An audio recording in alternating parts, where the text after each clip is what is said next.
Welcome to The Dream Show. I'm Jane Teresa Anderson, and this is episode 249.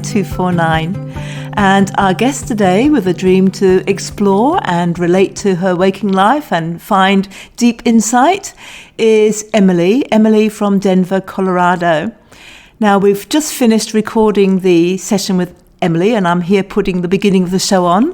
So I can tell you that you're going to walk through an amazing dream with lots of very interesting symbols and a couple of TV characters that pop up in there as well. And so I know that you're going to enjoy this one. If you haven't listened to the Dream Show before, just to let you know that the formula is that we line up someone, well, people put their hands up and volunteer to be a guest on the Dream Show. And the thing that we don't know is we know nothing at all about the dream until we start to record.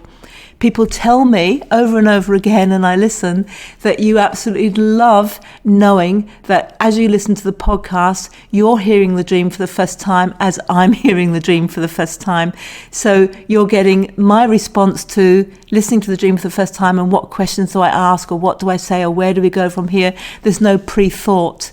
Whereas, of course, if you book an appointment with me, I get you to send the dream beforehand, and I put a lot of work into it beforehand. But I know that is the live feel that a lot of you really enjoy in the Dream Show. So you'll hear all of that going on. Just quickly before we go there, a mention of the websites. My main website, janeteresa.com, that's Teresa without an H, is where you can go to listen to every episode of The Dream Show that's ever been. And of course, you can also listen to the most recent episodes of The Dream Show on all the usual podcast platforms, Apple Podcasts, Spotify, Stitcher, basically anywhere. JaneTeresa.com is also where you go to sign up to the newsletter, to read hundreds of blogs on dreams and dreaming, to find out how you can consult me, to find out about my books and where you can buy my books, and to find out about my courses. The course website is also a separate website, the Dream Academy, and that's at dream-academy-online.com. And that's where you can go to do 3 or 4 different courses that I've got there on dreams, beginning with how to interpret your dreams step by step, and moving towards courses on how to become a professional dream therapist. So you can go there to find out about that. Otherwise, find me on Facebook or Instagram. But more importantly, let's get down to Emily's dream. Welcome to the Dream Show, Emily. Thank you. It's lovely to have you. And as far as I know, you are somewhere in Colorado. I am, yes. Denver area. In Denver. And so the season at this time of the year must be the beginning of fall for you, while we're sitting waiting for little green buds to pop out and warm our hearts.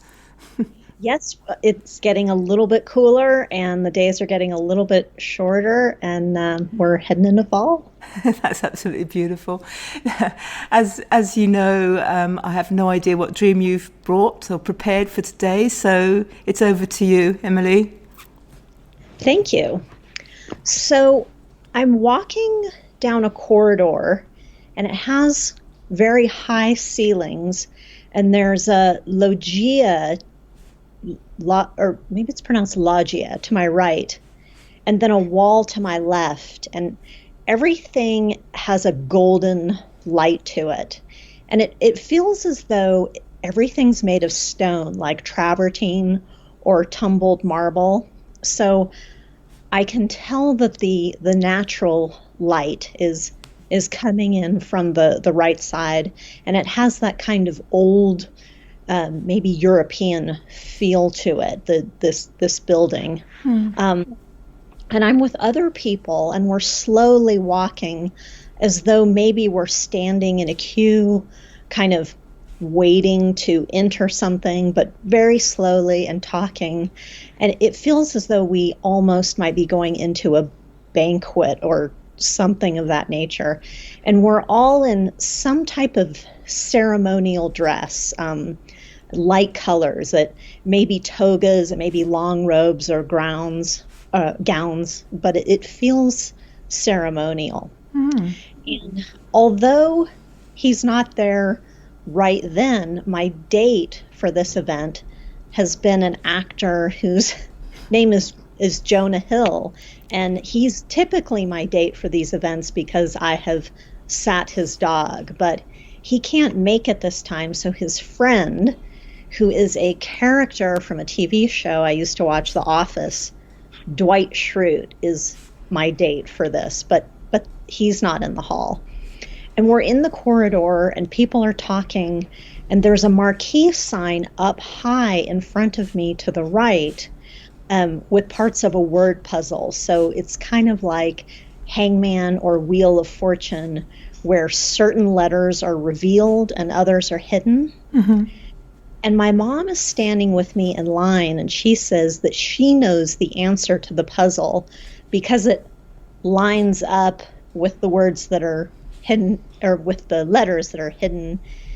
And she's telling whoever I'm standing there with that she knows the word, and as though she has some type of secret knowledge, and she's saying it's either Doberman or Dogward. And I, and the person I'm standing with, thinks that she's oversimplifying, like whatever clue she was given, we're thinking that was more of an example word. And as she's saying this, I can sort of see the color sage green around her thoughts and her answers. And then up ahead, I can see a room, and this is the room we're filing into, and there are gold and silver chalices on the tables. And I am carrying I'm carrying it like a handbag, but it's a gold or brass censer, like when you see on TV the priests, when it has incense in it, and they shake it, and the smoke comes out, but it's shaped like a little house, or like a church. But I'm carrying it as though it's an evening bag, and I've brought this from my room, but I feel like it is redundant. Like I have that sense that this is redundant. Then the scene changes, and I'm standing at a table in a room that is to the right of this large hall, and the room is just large enough to accommodate this large round table and chairs. And so I'm standing at the table. This actor that is sort of the stand-in date for the evening, Dwight from The Office, is seated to my immediate left, and then there's an elderly Englishman seated to the left of him, and then to the left of them are two of my neighbors, and they are standing. And the only thing that is to my right is a dessert trolley that's parked there. And so the neighbors that remain standing, they're assigned to the table, but they're not sitting.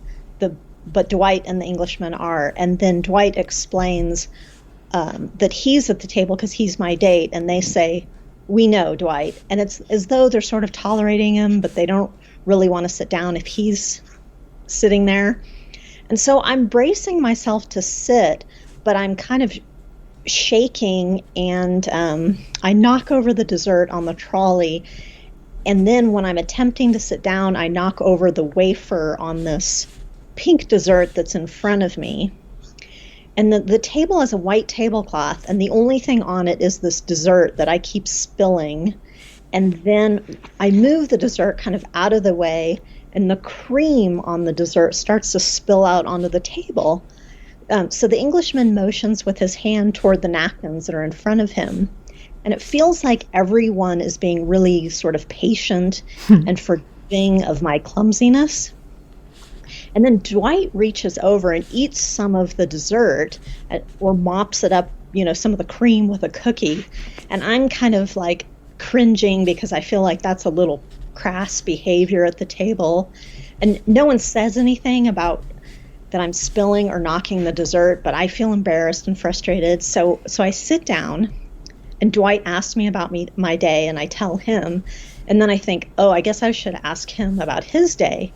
And he tells me that he spent the whole day with his mom, which I think is really sweet, but it doesn't surprise me because I feel like Dwight's kind of a mom's boy. And, of course he did that.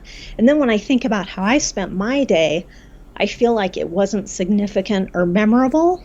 And then when I woke up, I sort of had this feeling that that I should spend time with my mom and, offer her sort of emotional support and not really sort of try and change her mind about something. Just be there.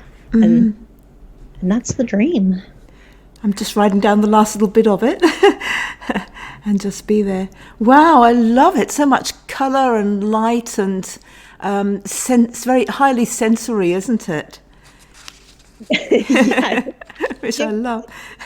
And did anybody ever get to eat the dessert apart from Dwight maybe getting a little bit off his napkin? Well, that's the funny thing about the dessert is I am a complete dessert person. Like I love dessert, but this particular dessert wasn't one that I would eat. It might be one that I would take a bite of to kind of be polite, but it was not at all appealing to me. But not this one. Yeah. And that, just to be clear, Emily, when that thought that, oh, maybe I should spend some more time with my mum and just be with her and not try to change her mind, that wasn't part of the dream. That was a waking feeling that you had. Exactly. Yeah. Because is that what happens in waking life, that you do try to change her mind?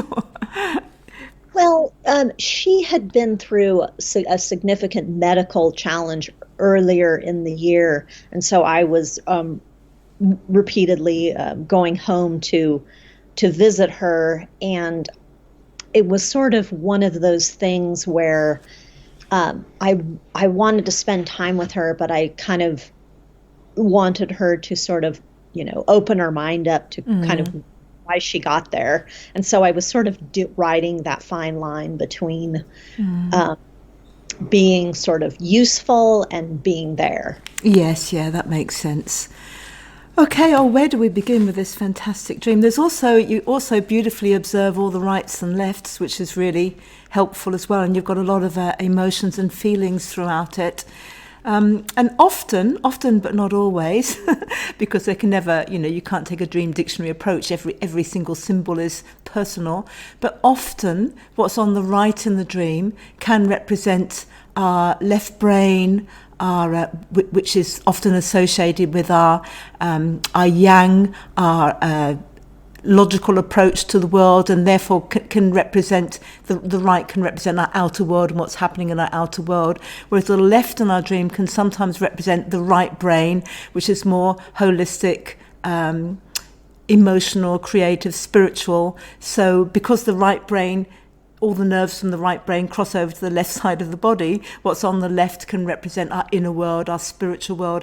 And I think because, you've got a lot of references here to light and ceremony and spiritual kind of feelings, I think there's a lot to explore here on what's going on in the left in your dream, which is your inner world and maybe your spiritual world, and comparing that to what's happening on the right-hand side. So that's one area, that's one avenue we'll take.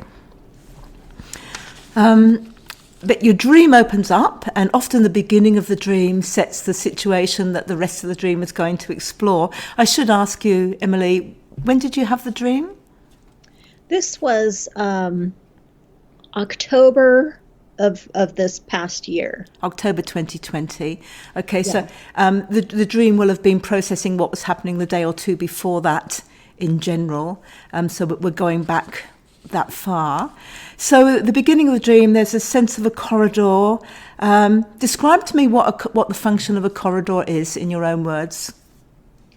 So it kind of reminded me of the Uffizi in Florence, where like the artwork is on the wall, but then that light just sort of comes in and gives it that grand feeling. That's really lovely. So the whole essence of the beginning of the dream is that sense that I'm in a place where there is a special light, something that is enhancing something and giving it even more intense meaning than I might otherwise see. Yeah. Yeah.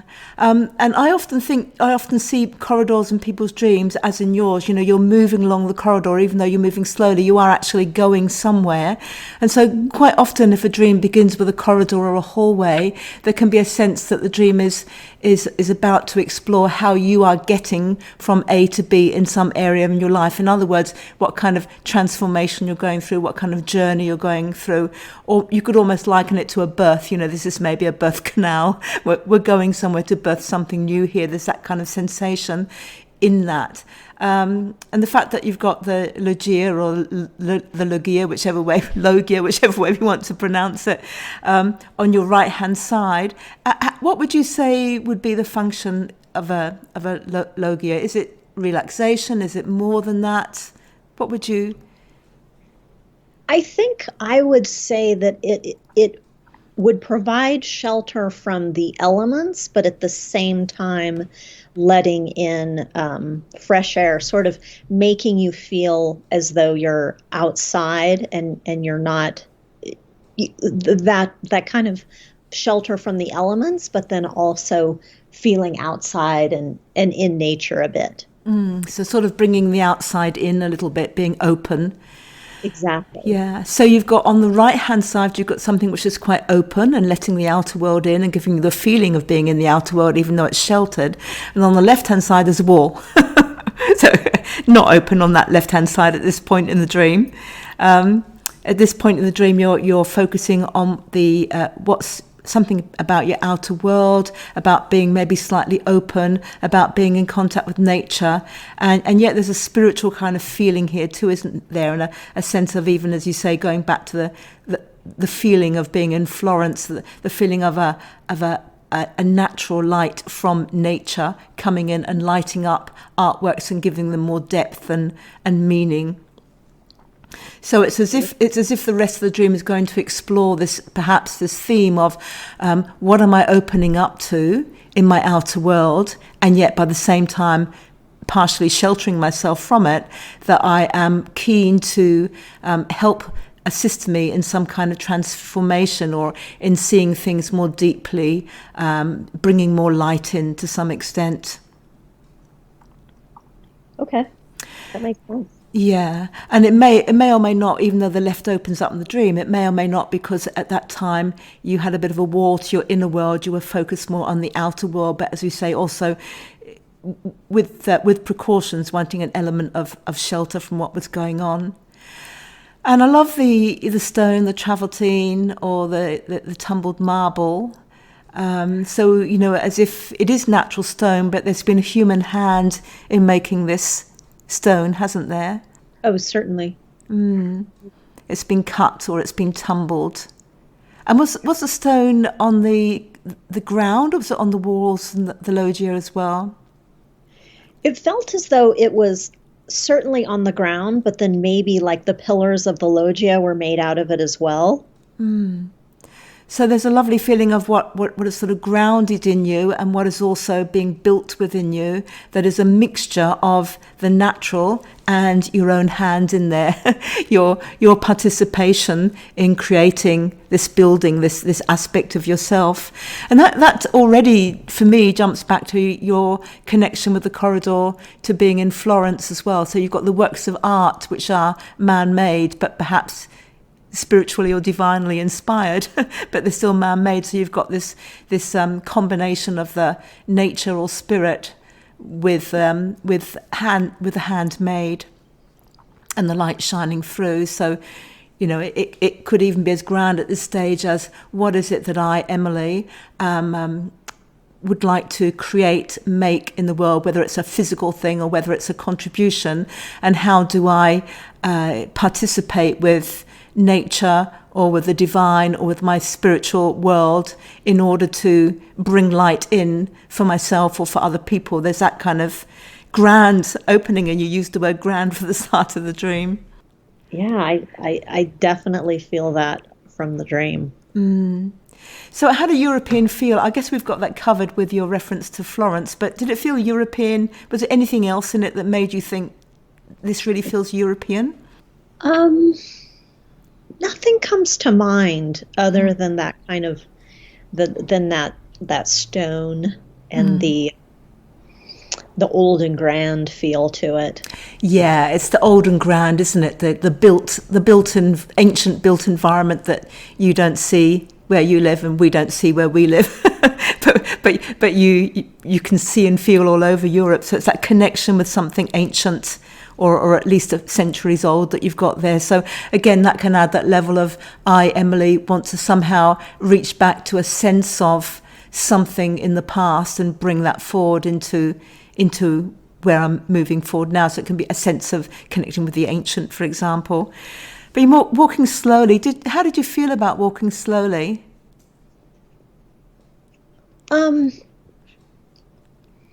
It's funny. I'm such a fast walker. I never walk slowly, but it sort of felt like because we were in this sort of ceremonial dress, and that we were kind of filing in somewhere, that it felt appropriate, and we were having a conversation as we were walking.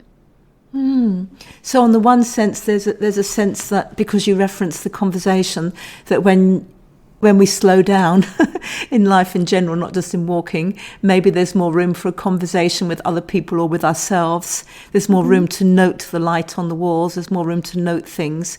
And yet you were making progress.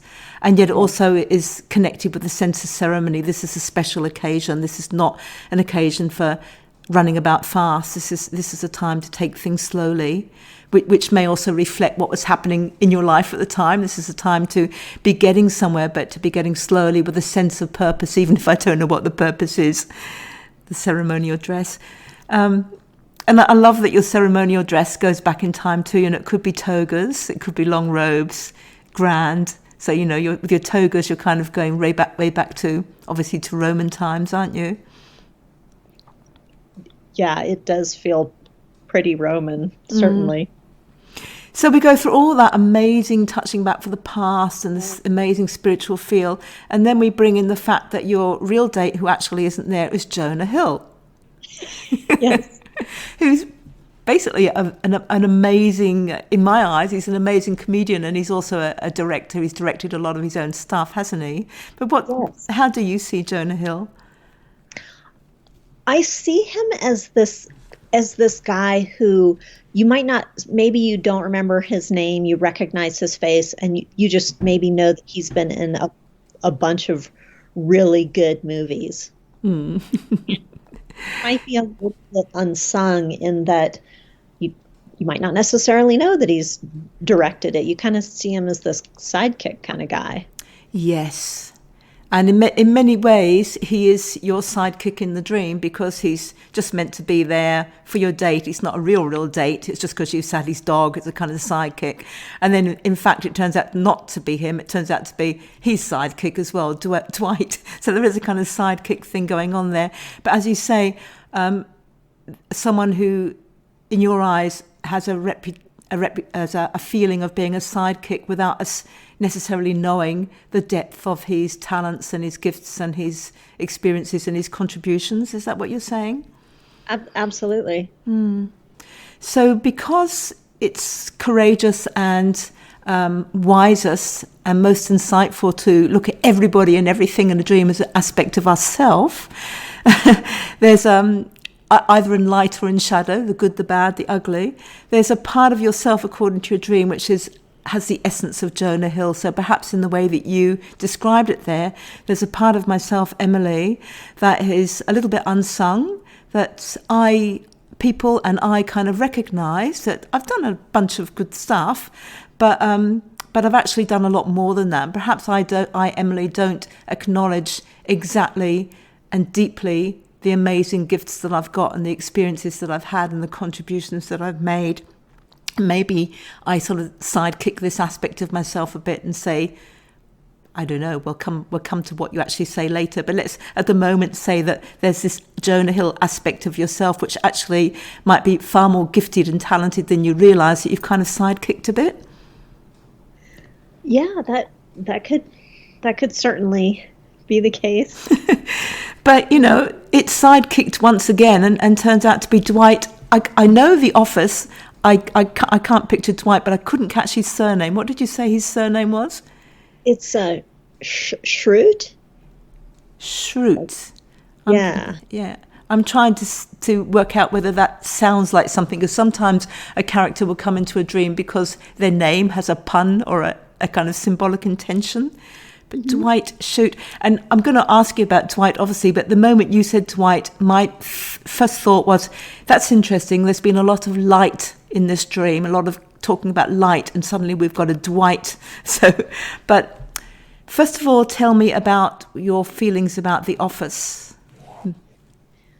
So I haven't watched it in a while, but when I did watch it, a lot of it was really oddly reminiscent of my own office, and my husband and I would even joke that like I was one of the characters, and they're definitely characters that I feel like I know. So it definitely represents The Office. And Dwight, what kind of personality did he have in the show? He sort of has this. Well, I might have been looking up an episode that I don't think I saw, but I was reading about it, where he invites himself to a dinner party, and I frequently have dreams where I show up places uninvited. Or I'm not. So that might be it. He's kind of, he sticks to the rules so much that he's kind of tone deaf in the way that he interacts with real people, which I have been in the past tone deaf, and I've grown to recognize that. But I definitely have seen those aspects of myself.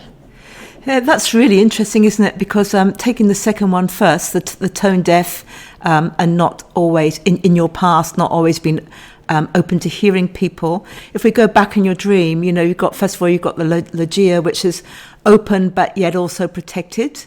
And then you're talking about walking slowly down the corridor, and it's giving an opportunity for conversation, implying that if you were walking faster, it wouldn't. So you've got those kind of references to interacting with people or hearing what people are saying. But I'm also jumping up and down wildly. Well, actually, I'm not. I'm sitting comfortably in my chair. But in my head, I'm jumping up and down when you say, that Dwight may represent showing up uninvited. Because that, to me, I don't know how you feel about it, but to me, it immediately links back to the feeling of Jonah Hill when you say, it's like, we are, or you are, when you think of Jonah Hill, maybe not recognizing the full extent of his talents and what he's actually contributing. And so to have then this sense of showing up uninvited, it can come up when you think, consciously or unconsciously, I have these amazing talents that nobody knows about, and I would like to sort of step out in the world and uninvited and show people what I've got, but how's that going to go down? How's that going to go down? Because I'm not actually invited to step out and do this thing. So there's kind of like a similar energy hinted at there of, do I, don't I step out and really reveal the full Jonah Hill of myself? Or do I just sort of go along with people not really benefiting from everything that I have to offer? Yeah, I certainly see those aspects. Yeah. And so then also, because dreams are so amazingly resonant at so many different levels, there's also, as you say, the reference to The Office, that you relate to that and to your own office. So all of this may or may not relate at the level of the way that you do your business or work in the world, as well as the way that you emotionally, mentally, spiritually connect with the world. So we have a word puzzle, which is lovely. We have something to solve. We have a. How did you feel about the fact that the word puzzle was there, the Hangman or the Wheel of Fortune?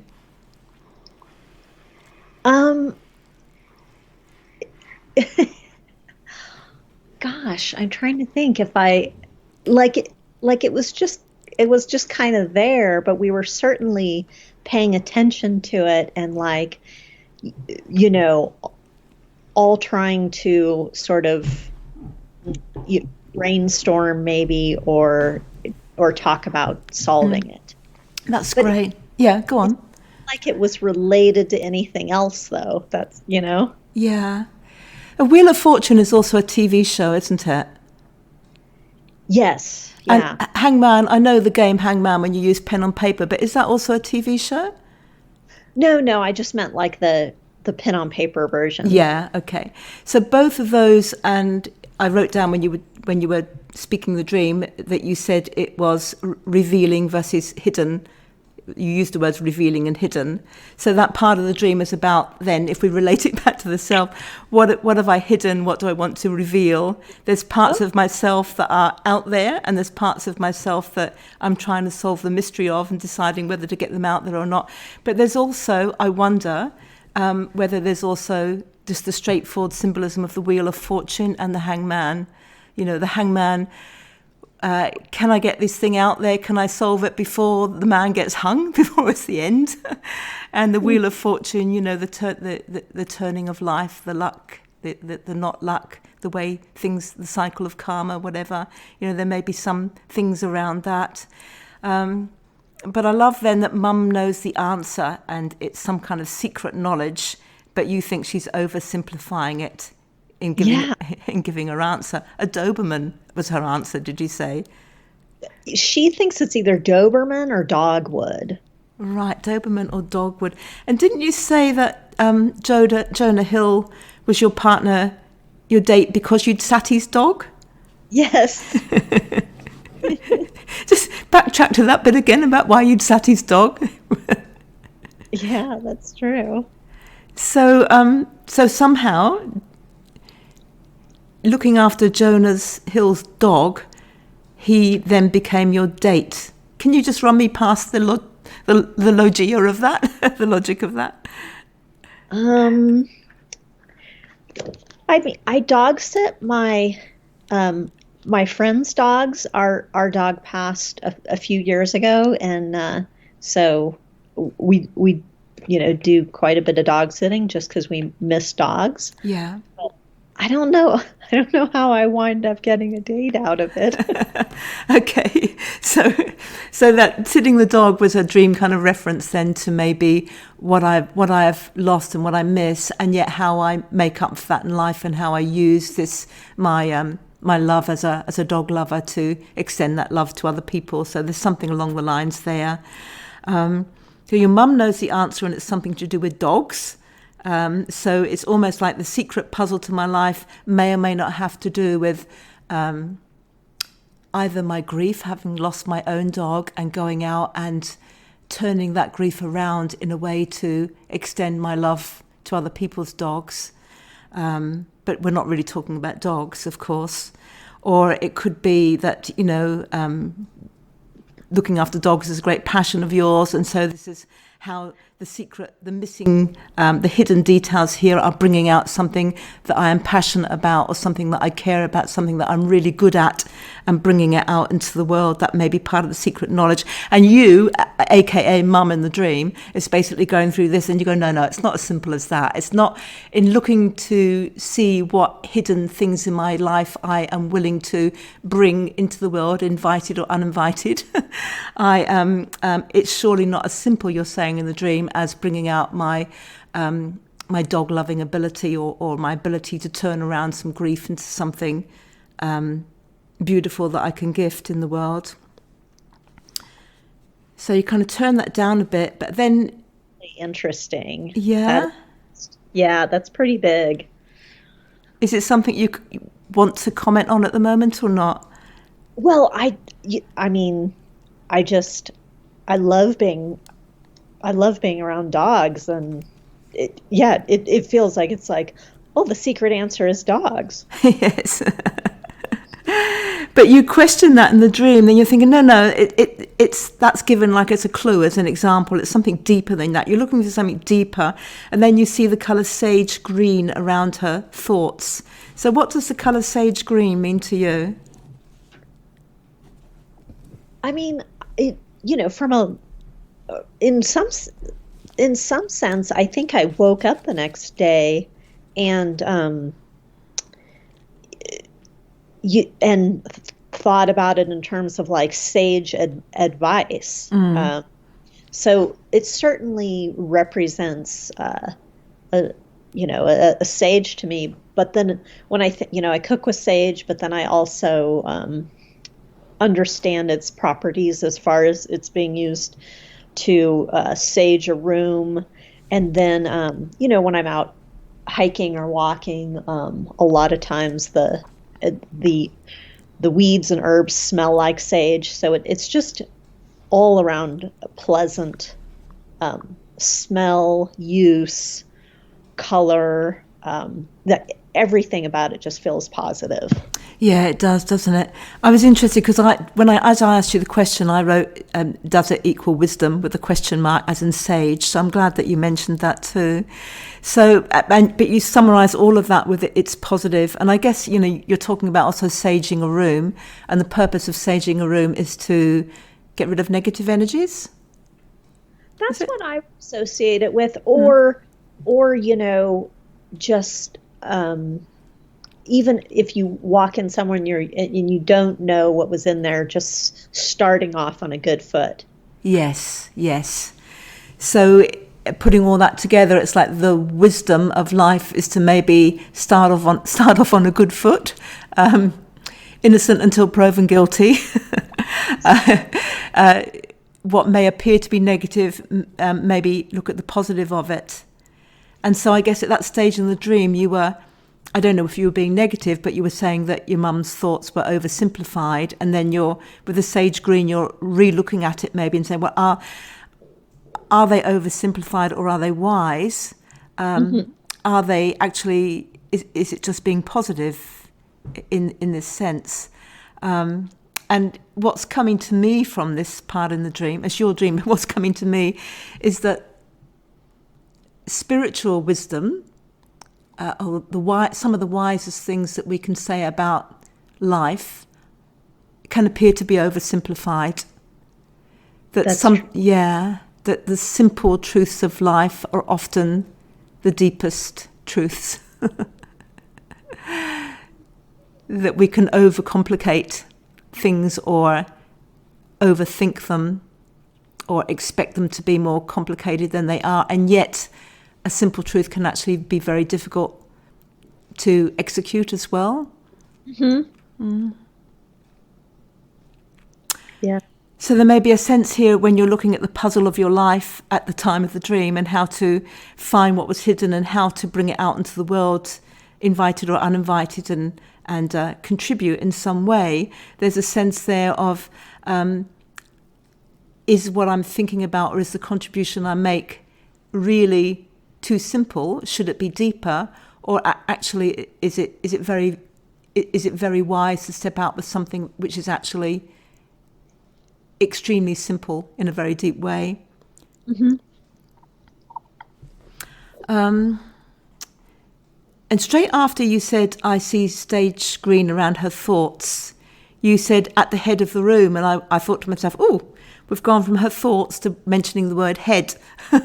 So it is something about thinking processes and beliefs here and thoughts as opposed to the heart. Yes. So at the head of the room, just trying to read my writing. Oh, yeah, it's the gold and silver chalices on the tables. And the gold and brass censer that you were carrying, which reminded you of a priest's swinging incense thing. Yeah. So was the religion that you were brought up with, was that Catholic, or did that involve any kind of incense swinging? Not at all. I wasn't brought up in a religious tradition, and I actually had to look up what that was called. And the only way I would have seen something like this would have been on the internet or on television or something. It's nothing that I've ever seen in real life. That's really interesting. So particularly because you've got the other TV references there. I also just wrote down as you were saying that sage and incense. So you talked about saging a room, and in essence, the walking along with the. I'm not Catholic either, so I'm quite ignorant on the details of this. Apologies to people listening in that know all about this. But to some extent, the priest walking with the swinging and spinning the incense into the church. And then you'd reference that you can use sage to do a similar thing to a room.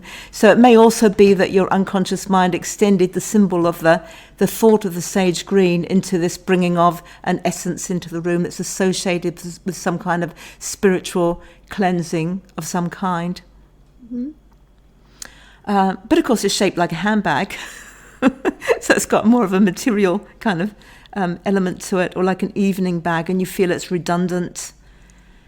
Yeah, it's like I'm holding it as though it's an evening bag, and I have this thought that's redundant, but it's shaped like a little house, or like a house. I think you said when you were telling us the dream, shaped like a house or a church. Was that right? Yeah, exactly. Yeah, because that's what I wrote down. So it's almost like there's. I'm carrying something in my life that feels like it's a built house or church, and it seems redundant to me. It's not something that I really need.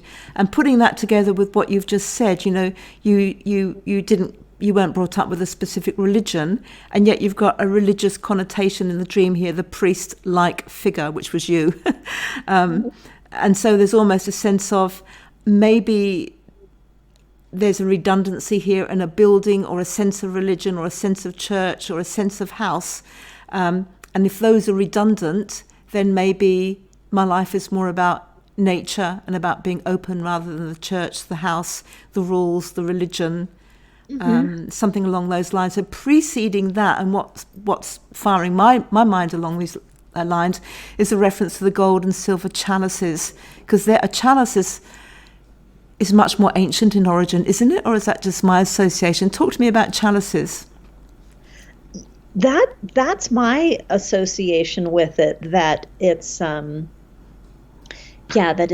it's ancient, and there's just been story after story of chalices, and they're either represented in artwork or quests, or just very very important things, not something trivial. Exactly.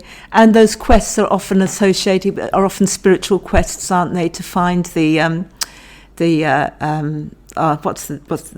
chalice, the just lost the word at the moment, begins with G, but anyway, it'll come back. So yes, they're often associated with sorry, I'm just trying to find that word and it won't come to me. People listening in are probably telling me, but obviously I can't hear you because we're pre-recording this. The Holy Grail, that's where I was coming from. The Holy Grail is one of the oldest stories about being in search of the chalice, and the name of the chalice is the Holy Grail, isn't it? And the whole purpose of that story is it's a search for your spiritual self, your spiritual meaning of life. And from what everything you say, that all the ancient stories are based on that. So for me, listening to that part of the dream, it's this feeling of there's this ancient spiritual quest, as you say, a kind of seeking of the Holy Grail. And in later years, this has been shaped, later historic years, this is shaped into religions, into houses and churches, and swinging incense censers. But in your dream, you're saying, but maybe that's redundant. So there's a feeling, again, of stretching further back into the past. I want to stretch back into the past to where life had a more natural, spiritual origin, where life was about a spiritual quest or a journey in nature, rather than around structures and rules and regulations of religion. And that kind of ties in with the beginning of the dream too, or the ceremonial but more ancient kind of feeling of stretching back in time.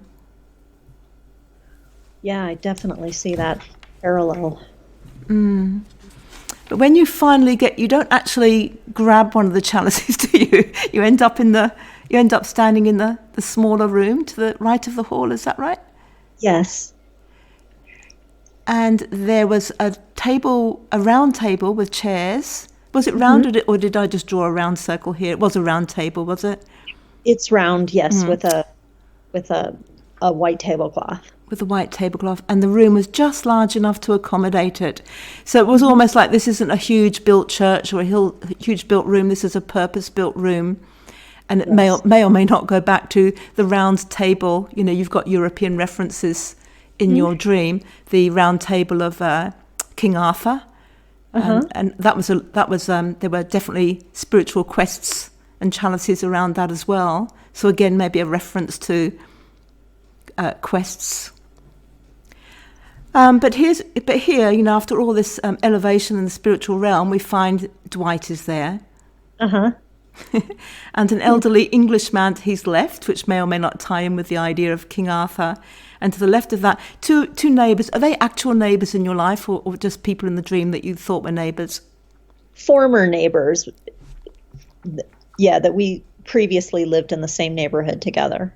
Okay, so if you sort of lump those two neighbours together, what do they have a similar personality, or what do they represent to you, or is it just that they represent the former neighbourhood that you lived in?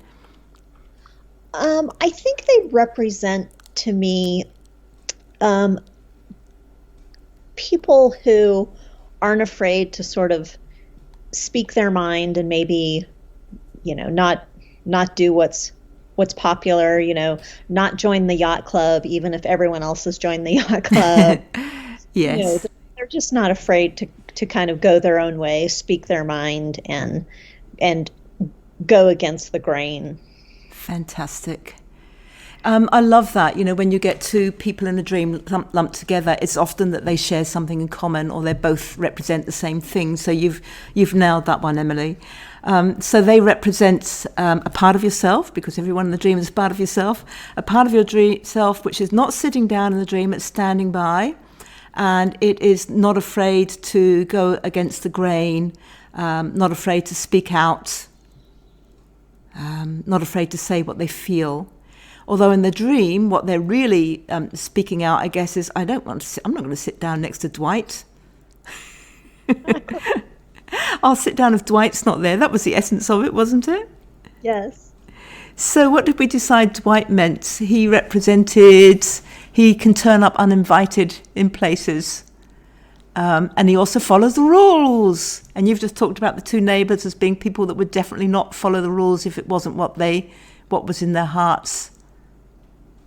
True. So, so there may be, this part of the dream may be a bit of, you know, do I follow the rules, or do I break the rules and say what I really feel? Do I wait to be invited, that's a rule, or do I just step up uninvited anyway? And I think that might be the nub of a lot of this. Do I wait to be invited? Do I wait for the rules to allow me to step out and do what I want to do, or do I just go and do it anyway? You're just tolerating Dwight. They're tolerating Dwight, but they don't want to sit by him, and you're bracing to sit. Nobody wants to sit next to Dwight. So at the time of the dream, there's a sense of, you may have been feeling, I'm going to have to go along with the rules here. I'm tolerating, I'm bracing to do it. It's not what I want to do. I'd rather speak out and do my thing or go against the rules, but I will do this thing. I will sit down. And then you get a bit wobbly and shaky, and you knock. Now, I'm not sure from what I wrote down here, did you knock the wafer off the pink dessert, or did you knock a pink wafer off the dessert? I knocked a wafer off the pink dessert. That, you know, it's kind of, you know how they stick it up in the air where it's just kind of pointing there precariously? Yes, okay. And what does a pink dessert mean for you? Well, the color of the pink was a really garish pink, so it was just like, you know, it just looked ersatz to me. Like I didn't want it. Like it didn't look like it was going to taste good. Okay, so I'm bracing myself. I'm tolerating. I'm bracing the situation. I'm ready to sit down. It's something that feels quite fake, quite ersatz. It's also got a sort of precociously balanced thing on it. And I really don't want to do this. And oops, look, I've even knocked over the thing. And then the cream spills and everything's going wrong. And And dessert is something that I usually like. Did you say? I love dessert, you said, but not this one. So something that I would really usually love to do at the time of this dream, it's just not, I'm just so uncomfortable about it. It's totally precarious. It doesn't feel right. I'm having to brace to do it. I'm not stepping out and saying what I want to say. Oh, yeah. Okay. And everyone is patient and forgiving of your clumsiness, and bearing in mind that everyone in a dream is an aspect of yourself, you are being quite rightly patient and forgiving with yourself for having these feelings. So there's a sense in the dream there of, in waking life, I would do this bracing, I would do this tolerating, but I can also be patient and forgiving with myself for coming at it from this point of view. And then Dwight mops it up and you're cringing because it's so crass. Yes. And you're embarrassed and frustrated. So there's a sense of, there's just something going on in your life that feels crass, or something you're considering which feels crass, embarrassed, frustrated. And then there's the asking of the day. And this brings us to the bottom line of the dream where where he tells you that he spent the whole day with his mum, and you think, oh, well, despite all these feelings about him, I guess it's predictable. He's kind of like a mum's boy, but maybe I'm not spending enough time with my mum. Is that what the end of the dream was? How did I spend my day? I've written down not significant, memorable. Oh, that's how you'd spent your day, was it, Emily? It wasn't significant, it wasn't memorable. Exactly. Yeah. So at that point in the dream, there's this almost like summarizing of the whole dream where you're saying to yourself, I've got all these ways in which I would like to step out uninvited into the world and bring more of my Jonah Hill hidden qualities out into the world, and maybe in a very spiritual way, and maybe in a way that extends back deep into the past in some kind of way. But I'm not doing that. I'm bracing, I'm getting frustrated, I'm tolerating, I'm going with the rules. And when I think about all this, it's just, I'm not making a significant or memorable impact. And then on waking, you start to think about your mum. Mm-hmm. So how does all this fit, or where are your thoughts or feelings about this at the moment? Well, the other thing too is that I can't quite place is the Englishman. So much of my family on both sides is British. So if I see someone English, I identify, I sort of think of them as like, and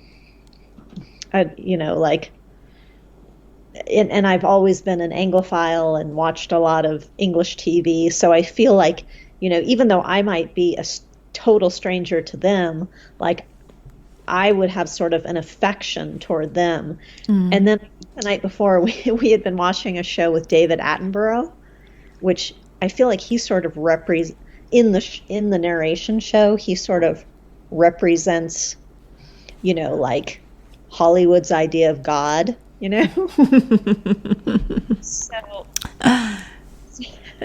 So I'm trying to, piece together him too.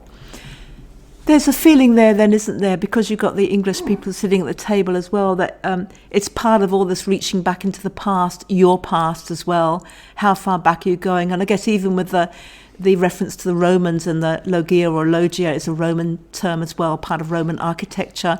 And of course, England was invaded by the Romans, and much of England of that time is Roman in origin as well. So you are very much stretching back into the history that you know about, and searching for those roots, I guess, there in part of that dream. And when we search for our roots, and you mentioned the word, I think you mentioned the word identify with the British side of your family, even though they may not identify with you, or English people may not identify with you. You specifically said that.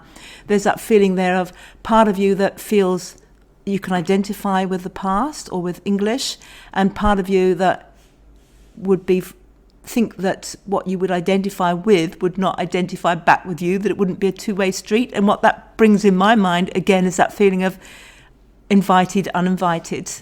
Where do I belong?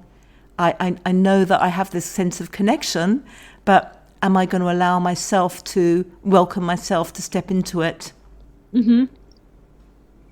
Yeah. And I love your thoughts there that, when did you say you were watching the David Attenborough? Was that recently or was that before the dream?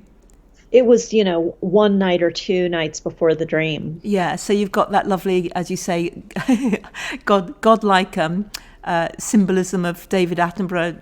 And David Attenborough, of course, narrating the natural world, not the built world as well. Yes, absolutely. So some sense of, once again, if you're processing any elements of that in the dream, it's the processing of the spiritual or the natural world and how you feel about that. Oh, yeah, definitely. Can you remember what was happening for you at the time, apart from being in the pandemic that we all were, or we still are, in October 2020? Well, part of it was that, I had sort of had a thought that maybe I needed to join some clubs or do something social, and then it sort of dawned on me, hello, we're in the middle of a pandemic. Maybe just think about when it's over some things you'd like to do and not put pressure on yourself to join things now, because that's not realistic. That's kind of a yeah. That's not something you're going to be able to satisfy. That's the reference of the slowing down, the walking at the beginning of the dream, and the talking and the connecting. But it's something that you're not going to be able to satisfy. You felt at the time of the dream. Yeah. Exactly. How did you remedy it in the end? I just kind of did some research on things that I might want to do when the pandemic is over, and just started adding lists and thinking about something that I might enjoy in the future. Mm. So did you get the sense at the time of the dream, that now that we've looking back on it, is there something in our exploration of the dream today that would have added light to you at the time?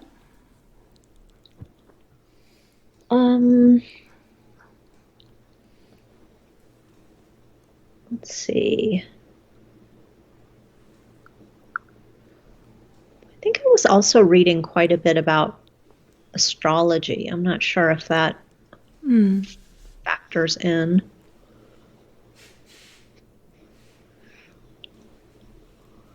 And did you reach out and spend more time with your mum after the dream? I did. I mean, I regularly went home and spent time with her and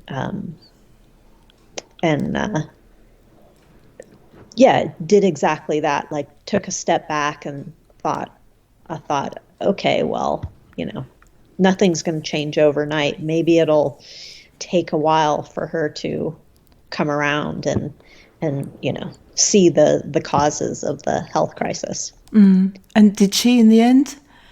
I think she did, yeah. Mm. So there was some element of even though that was a waking thought, not part of the dream, you kind of woke up with that feeling of slow down, go with this pandemic. There are things you can do, things you can't do. But one thing that I can do is sit with my mum and try to help her through. Exactly, yes. Mm. Mm. And the spiritual element, how do you see that looking back on it?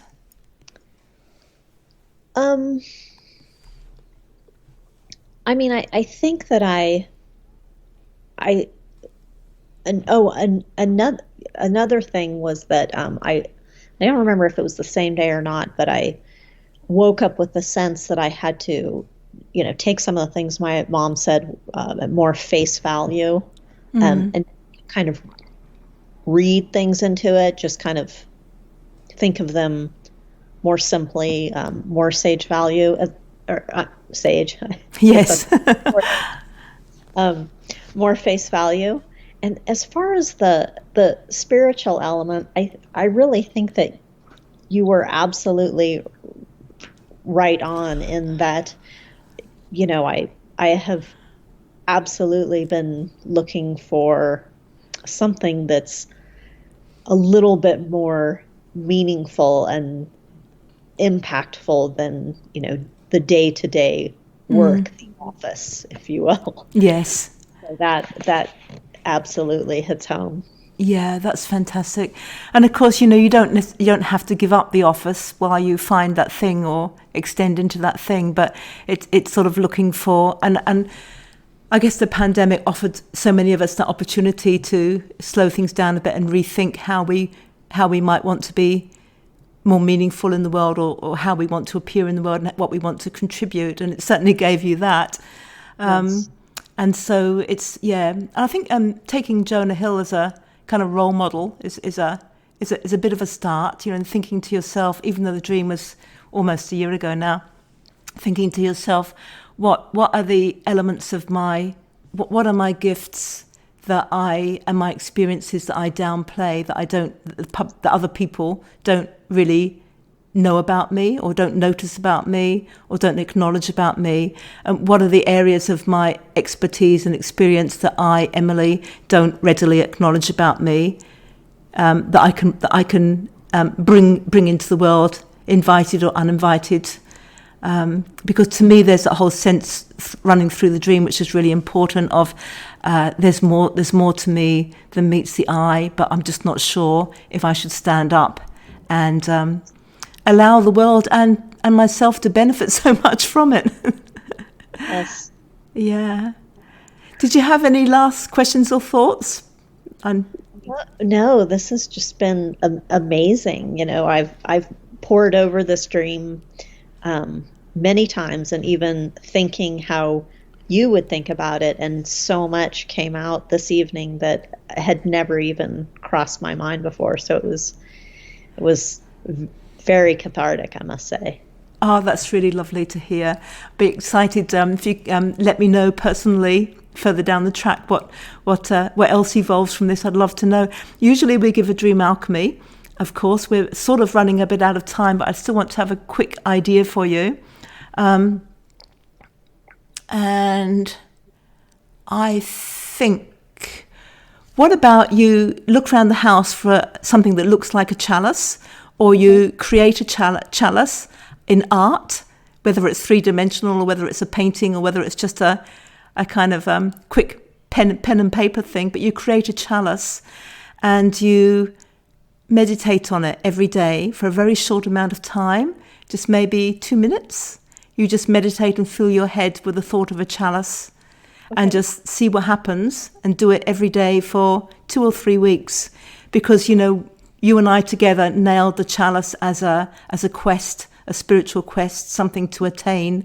And so if we put that as that's what you're looking to attain now, the quest of how to be more significant, be more memorable, contribute in those kind of ways. And we've got the chalice as the ancient English, if we go back to King Arthur, the ancient English symbol of that, to simply meditate on it every day. And that meditation, whether or not you're used to meditation, it can simply be a contemplation. It's nothing to panic or worry about. It's just the closing of your eyes, or looking at the chalice that you create and just seeing what comes up in your mind's eye and writing it down.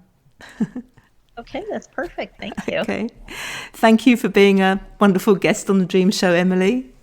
Thank you. That was a beautiful journey through a dream, wasn't it? When you're listening to this, which is released on the 4th of November 2021, I'm actually sitting here today. It's the middle of August, so we're recording this in August. So these references to the pandemic and what may or may not be happening may not quite gel with where the world's at when you're listening to this. But I just thought that I'd mention that. If you'd like to be a guest on the Dream Show, go to janeteresa.com, go to the main menu, and I can't remember whether it's under podcasts or whether it's under the Dream Show, but there's a drop-down box and you can see be a guest on the Dream Show. So what you do is you fill in a little form and you volunteer to be a guest on the Dream Show. And of course we do have quite a number of people put their hands up, so there are like waiting lists. But say something spectacular and jump out from the queue, and it might be you on one of a show coming to you soon. A reminder of the websites, janeteresa.com and dream-academy-online.com.